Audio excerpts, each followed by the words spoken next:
Assalamu alaikum. Wa alaikum assalam wa rahmatullahi wa barakatuh. Dr. Brown, thank you for being with us on the Dean Show. It's a treat. My pleasure. Dr. Brown or Officer Brown? No, Dr. Brown. Okay. Yeah. So the people, our audience, just got to read a little bit about you. Why don't you just briefly tell us, they got to see that you had graduated, you're a doctor, you're an officer, a retired major in the Air Force, is this correct? Tell us a little bit about this. Well, I don't know if you really can say retired, because that, in most people's minds, means that they spent 20 years in the military. Yeah. I was 16 years, 8 years in active reserves and 8 years active duty.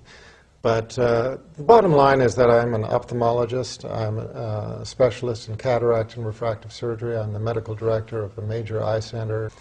During the last 10 years, I've authored a number of books about Islam. I first became Muslim about 14 years ago, and in the first few years, it was just accelerated learning.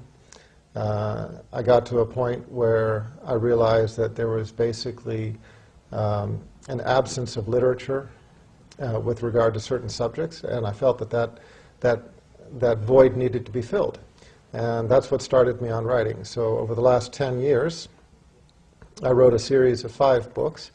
Many readers might know the first one. It's called The First and Final Commandment. 19 years ago, I had a daughter who was born with what's called a coarctation of the aorta.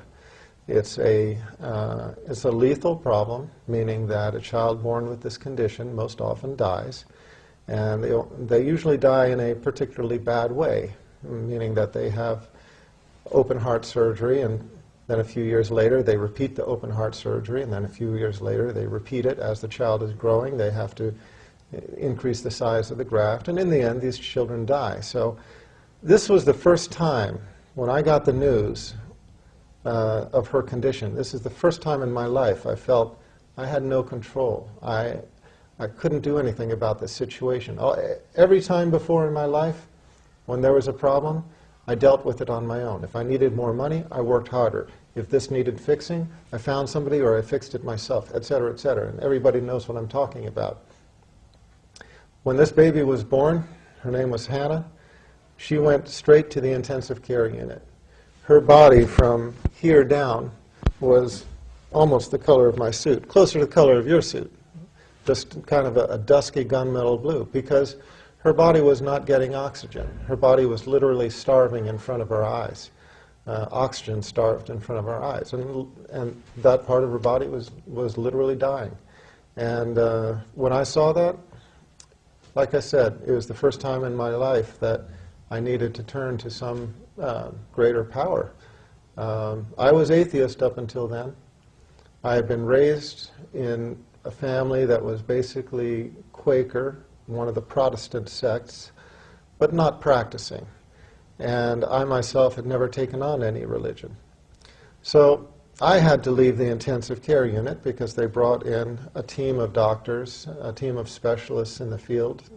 And while they were doing their thing, I just went to the prayer room. And for the first time in my life, I really prayed. And I prayed kind of the typical atheist prayer. There's a prayer called the prayer of the skeptic. The prayer of the skeptic goes like this: "Oh God, if there is a God, save my soul, if I have a soul." Yeah. Okay, that's the prayer of the skeptic. And most atheists, when they pray in this way. They say, "Oh God, if you are there," you know, because they're not quite sure. And that's basically what I prayed. I just said, "Oh God, if you're there, I don't know if you're there or not, but if you are, I need help." And I made a promise to my Creator on that day. I promised that if He would save the life of my child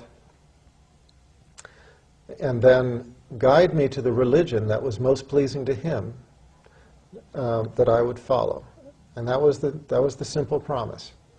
And I was only away for maybe about 15 minutes, 15 or 20 minutes. But when I went back into the intensive care unit, my daughter was on the other side of the intensive care unit. And when I entered the door and looked across the room, the doctors raised their faces from my daughter. And I could see right away something had changed. Their faces were mystified, as if they didn't really understand what was going on, maybe a little bit shocked. When I walked up to them, they simply told me that she was going to be okay, and that she wouldn't, she wouldn't die. And sure enough, she went back to being a completely normal child in all respects. I mean, normal quirks, but completely healthy. She didn't have surgery. She didn't need medication. Just her condition completely reversed. And here's the thing. We had an ultrasound film of her heart beforehand, and we had an ultrasound film of her heart after. And before, she had the problem I told you about. After, it was completely gone, stone cold normal.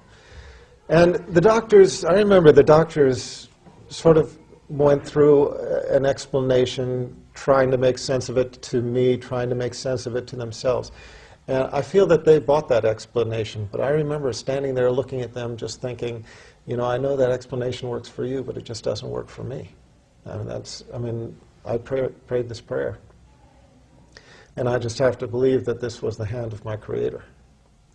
So I knew He had made good on His promise, and I had to make good on mine. So that started me on a religious search. And I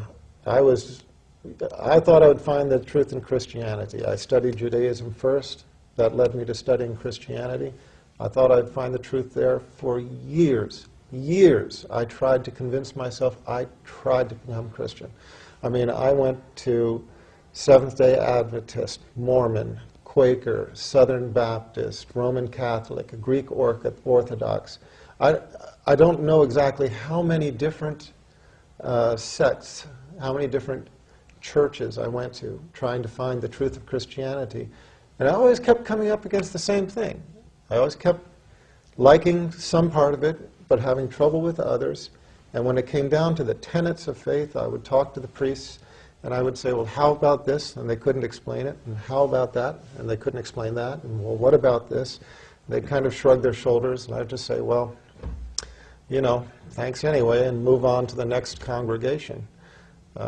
It wasn't until I found Islam that all of my questions were answered. And it wasn't until I found Islam that peace entered my heart, and I realized that this was where all of the pieces of the puzzle came together.